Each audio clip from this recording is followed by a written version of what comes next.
जय हिंद। इस वीडियो में हम समझते हैं 2022 में आया हुआ प्रश्न पत्र सेट 7 जिसका कोड दिया है बीपी यानी 824 बीपी। 824 आप लोगों के विषय का कोड होता है और सेट नंबर 6 तक हम आप लोगों को पिछले वीडियो में हल करवा चुके हैं।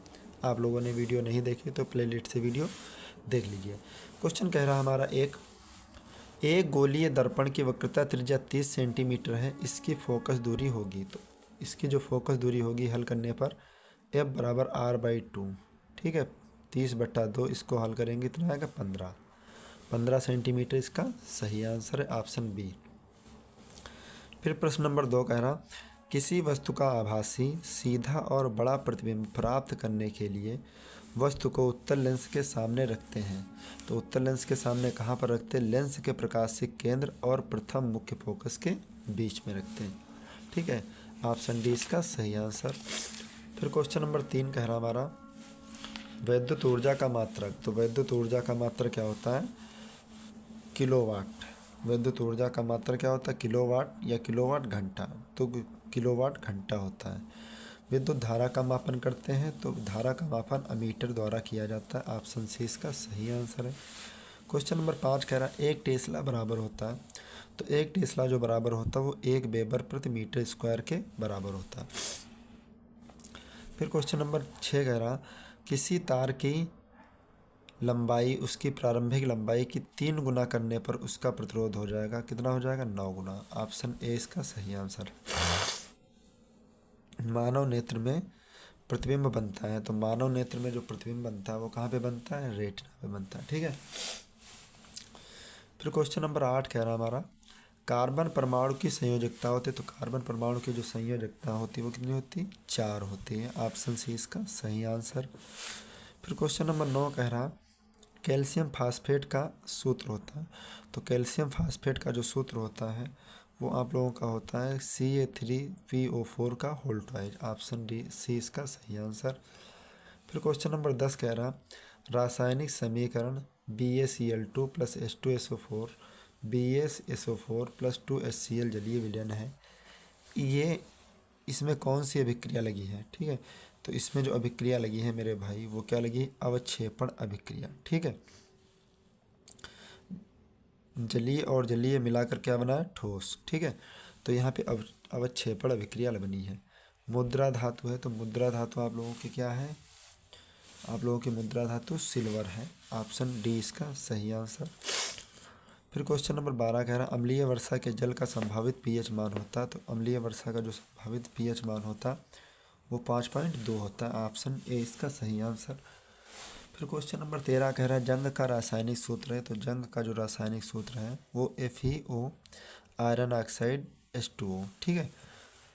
फिर क्वेश्चन नंबर 13-14 कह रहा है क्लोरोफिल अवशोषित करता है। तो क्लोरोफिल किसको अवशोषित कर लेता है? क्लोरोफिल प्रकाश ऊर्जा को अवशोषित कर लेता है। मानव में भ्रूण को पोषण मिलता है तो प्लेसेंटा से मिलता है, ठीक है। ऑप्शन बी इसका सही आंसर। क्वेश्चन नंबर 16 देखते हैं। क्वेश्चन नंबर 16 कह रहा निम्नलिखित में कौन विषमपोषी नहीं है? तो विषमपोषी जो नहीं है वो क्या है आप लोगों का? मनी प्लांट विषमपोषी नहीं है। क्वेश्चन नंबर 17 कह रहा मनुष्य में प्रमुख उत्सर्जी अंग है। तो प्रमुख जो उत्सर्जी अंग है वो वृक्क है, ठीक है। ऑप्शन डी इसका सही आंसर। क्वेश्चन नंबर 18 कह रहा पादपों में जाइलम का कार्य होता है। तो पादपों में जो जाइलम का कार्य होता है वो क्या होता है? जल का संवहन करना। ऑप्शन बी इसका सही आंसर। पुरुष में लिंग गुणसूत्र होता है। तो पुरुष में जो लिंग गुणसूत्र होता है वो XY होता है। ऑप्शन ए इसका सही आंसर। फिर क्वेश्चन नंबर 20 कह रहा है TH मॉर्गन ने आनुवंशिक प्रयोग किस पर किए? तो आनुवंशिक प्रयोग जो किए थे वो बालू मक्खी पे किए थे। ऑप्शन बालू मक्खी या फल मक्खी, घरेलू मक्खी। तो TH मॉर्गन ने आनुवंशिक प्रयोग फल मक्खी पर किए थे। ऑप्शन सी इसका सही आंसर है, ठीक है। फिर इसके बाद देखते हैं वर्णनात्मक प्रश्न उपखंड का दृष्टि दोष क्या है? तो ये परिभाषा वाले आप लोग लगाइएगा, लिखिएगा, और जो न्यूमेरिकल है वो हम लगाए दे रहे हैं। तो कह रहा एक वस्तु 10 सेंटीमीटर फोकस दूरी के किसी अभिसारी लेंस से 25 सेंटीमीटर दूरी पर रखी है। किरण आरेख खींचकर बनने वाले प्रतिबिंब की स्थिति ज्ञात कीजिए। यानी V का मान हमें ज्ञात करना है। इसको अच्छे से हल कर रहे हैं, आप लोगों को कॉपी पे हल करके बताएंगे, आप लोग ध्यान से देख लेना। क्वेश्चन नंबर 2 कह रहा हमारा 10 सेंटीमीटर फोकस दूरी है, तो फोकस दूरी एफ का मान 10 सेंटीमीटर। अब सारी है, तो अब सारी लेंस में माइनस होता है, ठीक है, 10 सेंटीमीटर।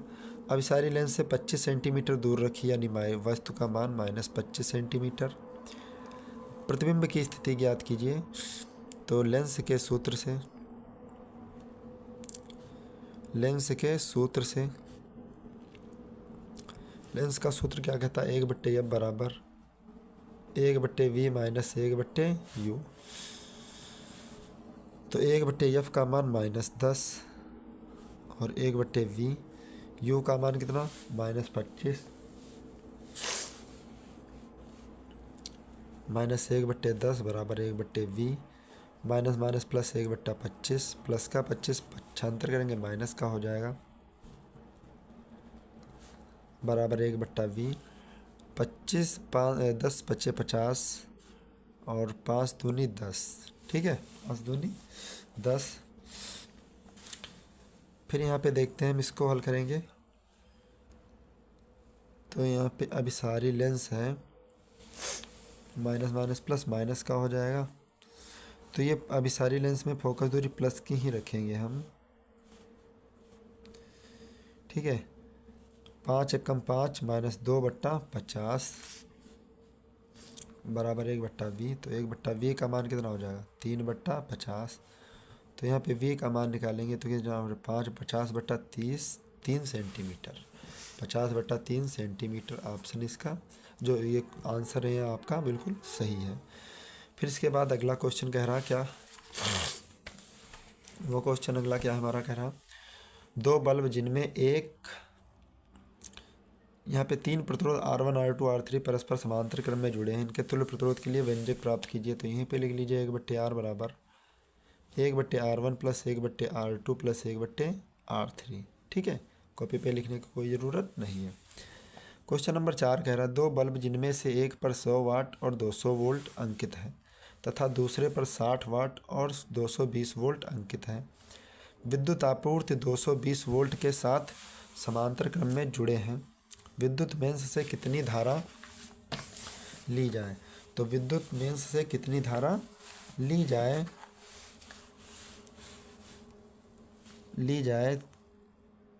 फिर कहाँ धारा ली जाए, बल्ब का प्रतिरोध ज्ञात कीजिए। यानी बल्ब का क्या ज्ञात करना है हमको, प्रतिरोध ज्ञात करना है। उसका परिणामी प्रतिरोध, उनका तुल्य प्रतिरोध तथा उनसे ली गई अलग अलग धारा का मापन करना है, ठीक है। तो इस क्वेश्चन को भी हम कॉपी पे हल करके आराम से बता रहे हैं।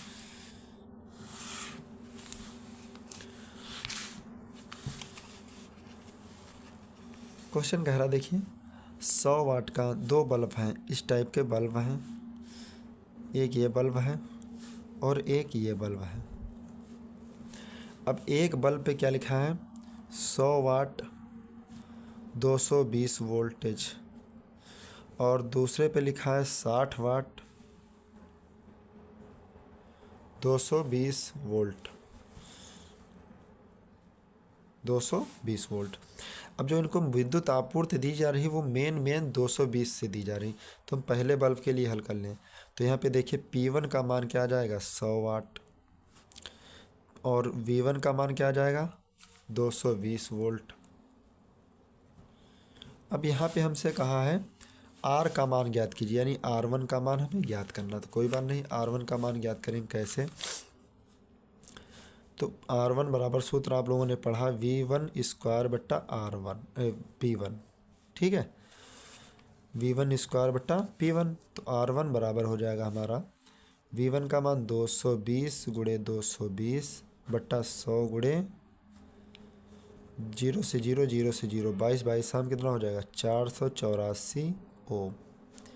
यानी पहले बल्ब में जो प्रतिरोध लगेगा वो कितना लगेगा 484 ओम। अब दूसरे बल्ब के लिए P2 का मान क्या दिया है, देखिए P2 में भी लिखा है 60 वाट 220 वोल्ट, 60 वाट और 220 वोल्ट, विभवांतर जो दिया है वो 220 वोल्ट। अब यहाँ पे निकालेंगे R2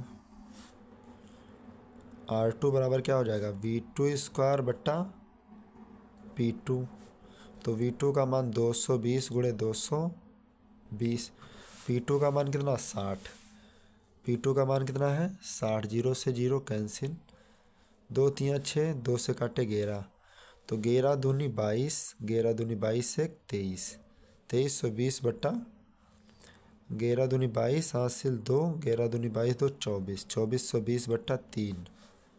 R2 का मान 2420 बट्टा 3 ओम, 3 ओम। फिर कहा है, एक आंसर तो हमें ये मिला, एक आंसर ये मिला। फिर हमसे कहा है कुल प्रतिरोध ज्ञात कीजिए, यानी तुल्य प्रतिरोध ज्ञात कीजिए। लिखेंगे दूसरे पार्ट में दोनों बल्ब समांतर क्रम में संयोजित हैं, चूँकि दोनों बल्ब समांतर क्रम में संयोजित हैं, तब लिखेंगे 1/R बराबर 1/484 प्लस 1/2420 बट्टा 3, 3 ऊपर हर में चला जाए, अंश में जाएगा, तो 1/484 प्लस 3/2420। यहाँ पे अगर हम हर बराबर करेंगे तो कितना, 5 बार में 5 चक्कू 20, 5 8 40, 2 42, 5 चक्कू 20, 4 24, 5 बार में। ठीक है, तो 1/R बराबर कितना हो जाएगा 5 प्लस 3 बट्टा कितना हो जाएगा 2420। तो R बराबर इसको हम पलट देंगे तो क्या हो जाएगा 2420 बट्टा 8, 8 से काटेंगे 4 से 4 दूनी 8, 4 छंग 24, 4 पंचे 20। ठीक है, तो R का मान कितना आ जाएगा 605 बट्टा, इसको हल करेंगे 605 बट्टा 2, भाग करेंगे मेरे भाई तो कितना आ जाएगा तुल्य प्रतिरोध 302.50, 302.50 ओम तुल्य प्रतिरोध का ये आंसर आया आप लोगों का। फिर कहा स्रोत से ली गई ऊर्जा, ली गई कुल धारा समझें। यहाँ पे सवाल ने कहा है कि अलग अलग धारा ज्ञात करना सबसे, तो अलग अलग धारा ज्ञात करेंगे हम, उनका तुल्य प्रतिरोध, ली गई अलग अलग धारा का मान बताइए। तो अलग अलग धारा का मान कैसे ज्ञात करेंगे हम, तीसरा पॉइंट कह रहा स्रोत से ली गई कुल धारा I बराबर V/R, तो V का मान कितना है 220, R का मान कितना है 605 बट्टा 605, या इसको हम भाग करेंगे 2 3 6, 2 दूना 4, 605 बट्टा 2, 2 अंश में चला जाएगा तो 220 गुणे 2 बट्टा 605। ठीक है, इसको हल करेंगे हम तो इसका जो आंसर आएगा देखिए यहाँ पे काटने पर 5 से काटेंगे, 5 चौको 20, 5 चौको 20, तो 5 एकम 5, 5 दूनी 10, 5 एकम 5। ठीक है, 44 गुणे 2 बट्टा 121, 44 दूना 88 बट्टा 121, 121। इसको अगर हम भाग करेंगे तो कितना आ जाएगा 0.73 एम्पियर, यही इसका सटीक आंसर है। फिर कहा बल्ब B1 द्वारा ली गई धारा, पहले बल्ब द्वारा ली गई धारा, तो पहले बल्ब, दोनों बल्बों में अलग अलग धारा भी बताना। पहले बल्ब में ली गई धारा I बराबर, पहले बल्ब में धारा ली गई है तो I बराबर लगाएंगे क्या, I बराबर V/R1।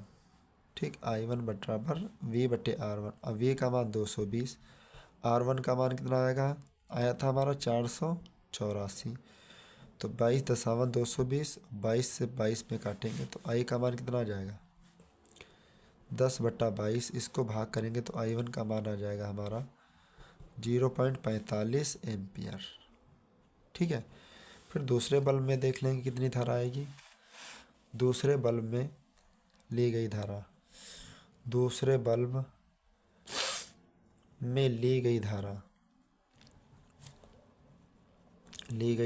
I2, तो I2 धारा ली जाएगी मेरे भाई तो क्या हो जाएगा V/R2, तो v का मान तो 220 है ही। r2 का मान कितना आया था हमारा?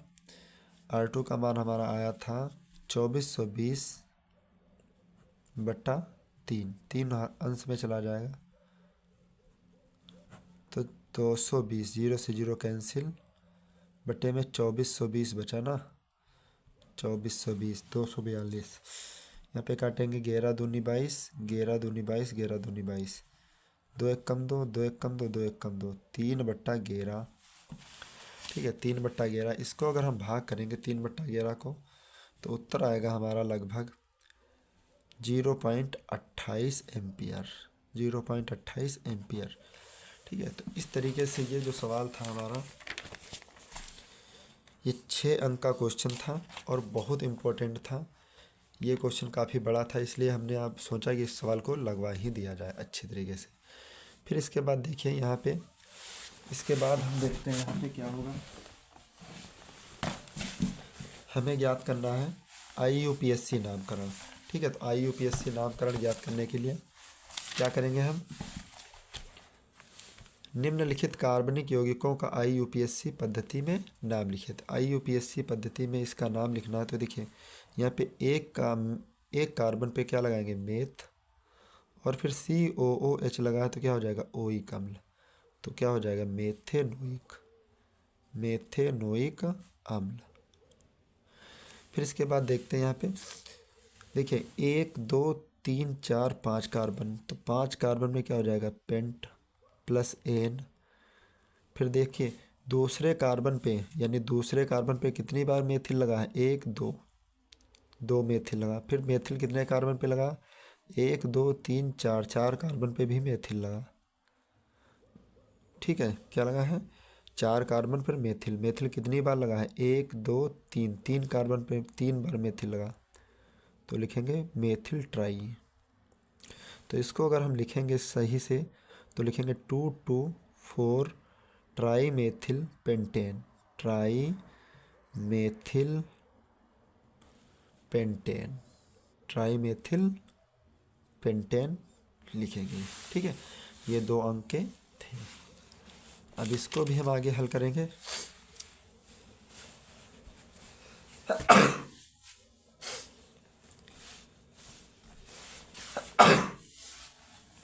अब हमसे कहा है साबुन की सफाई प्रक्रिया की कार्यविधि। तो इसमें केवल और केवल परिभाषाएं हैं, इस परिभाषा को आप लोगों को ही हल करना है। ठीक है, तो उम्मीद करते हैं इस तरह से आपको 7वां सेट भी अच्छे से समझ आया होगा। और आप लोगों को सेट अच्छे से समझ आया तो प्लीज़ वीडियो को लाइक कर दीजिए, दोस्तों में शेयर कर दीजिए। मिलते हैं नेक्स्ट वीडियो में, तब तक के लिए जय हिंद।